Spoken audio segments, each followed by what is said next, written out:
Hi, this is Dr. Wells with Wells Medicine, and I wanted to speak to one of my very favorite kinds of therapy today, called acceptance and commitment therapy. Kind of the basic tenets of acceptance and commitment therapy are to look around in whatever situation that you're in and start from a place of accepting whatever situation it is. That's not to say that you're not going to work to change that situation, but you have to know what's going on and accept that it is what's going on. So give up any resistance to the idea that this, whatever it is, this shouldn't be happening, or this can't be happening, or this isn't fair, and kind of allow that this is what's happening, and kind of non-judgmentally, with curiosity, investigate what is happening.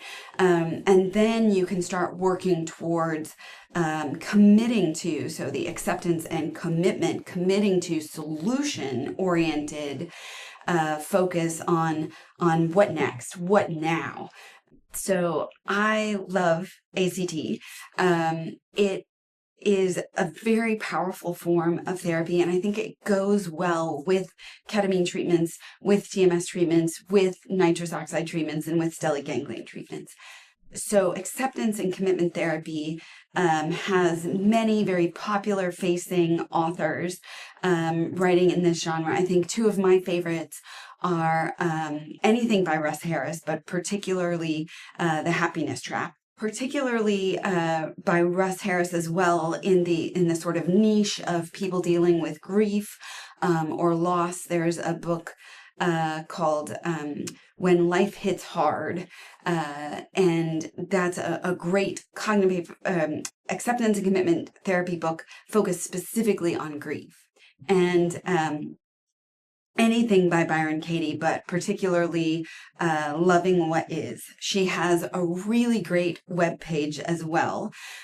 She does a podcast, and she has some free workbooks that are downloadable from her webpage. So those are a couple popular facing books. There's a really good podcast called Therapy in a Nutshell, and that's a very acceptance and commitment therapy based podcast.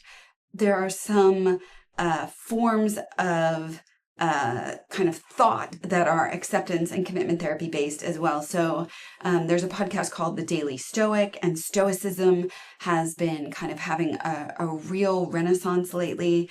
And Stoicism fits very well with acceptance and commitment therapy. So I think those are kind of easily accessible ways to kind of bring acceptance and commitment therapy into your life if you don't have an ACT therapist. And so that's the kind of therapy that's one of my favorite kinds of therapy. And I think it goes really, really well with ketamine therapy and TMS. So look into acceptance and commitment therapy.